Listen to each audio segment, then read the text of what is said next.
Ang pagkawala ni Mikey Arroyo. Nasaan na nga ba siya?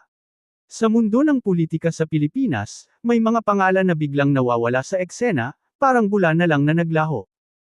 Isa sa mga pinakapinag-usapang halimbawa nito ay si Mikey Arroyo. Dati-rati, halos araw-araw siyang laman ng balita. Kilalang kilala ang kanyang apelyido, malakas ang impluwensya, at tila walang makakapihil sa kanyang pag-angat. Pero isang araw, tila bigla na lamang siyang nawala sa spotlight. Marami ang nagtaka. Ano nga ba ang nangyari? Bakit tila bigla siyang tumahimik?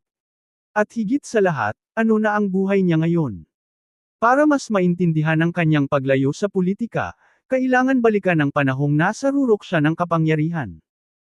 Hindi may kakaila na malaking bahagi ng pagkakakilala kay Mikey Arroyo, ay dahil siya ang anak ng dating Pangulo ng Pilipinas na si Gloria Macapagal Arroyo. Sa mata ng publiko, ang pagiging anak ng Pangulo ay may kasamang prestihiyo, pero may kasama rin itong mabigat na responsibilidad at masusing pagmamasid ng taong bayan. Sa murang edad pa lamang, exposed na siya sa mundo ng politika. Nakita niya kung paano pinapatakbo ang gobyerno, kung paano nakikipag-ugnayan ang mga lider sa isa't isa, at kung paano gumagana ang sistema ng kapangyarihan. Para sa marami, natural na lamang na sundan niya ang yapak ng kanyang ina. Hindi lahat alam na bago tuluyang mag-focus sa politika, may sandali ring nasangkot si Mikey sa mundo ng showbiz. Subalit kalaunan, pinili niyang tahakin ang mas seryosong landas, ang pagiging lingkod bayan. Nahalal siyang kongresista ng Pampanga. Sa mga unang taon niya sa pwesto, marami ang naniniwala na malaki ang potensyal niya. Bata, edukado, at may direktang koneksyon sa Malacanang. Para sa kanyang mga taga-suporta, isa siyang leader na may kakayahang magdala ng proyekto at pondo sa kanilang lalawigan.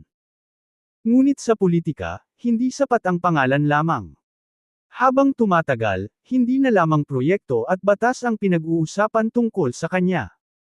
Unti-unting nasapawan ng mga kontrobersya ang kanyang mga nagawa. May mga alegasyon tungkol sa kanyang yaman, lifestyle, at mga ari-arian sa ibang bansa. May mga katanungang ibinato kung paano niya nakuha ang ilang mamahaling property at kung tugma ba ito sa kanyang kinikita bilang opisyal ng gobyerno. Sa social media at mga balita, naging mainit ang diskusyon. May mga naniniwalang biktima lamang siya ng politika at paninira. Ngunit mayroon ding nagsasabing dapat lamang siyang managot kung may mali. Sa bawat isyung lumalabas, mas lalong umiinit ang mata ng publiko sa kanya. Pagkatapos ng kanyang termino, tila nagbago ang ihip ng hangin. Hindi na siya gaanong nakikita sa mga political event.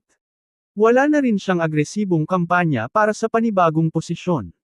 Maraming nagsabi na maaaring napagod na siya sa gulo ng politika. May ilan namang nagsabing baka mas pinili niyang umiwas sa intriga at kontrobersya. Sa Pilipinas, kapag nabahira ng isyu ang isang politiko, madalas mahirap nang makabawi sa tiwala ng publiko. Sa paglipas ng panahon, ang dating palaging nasa harap ng kamera ay naging bihira na lamang makita sa balita. Ngayon, mas tahimik na ang buhay ni Mikey Arroyo kumpara sa dati.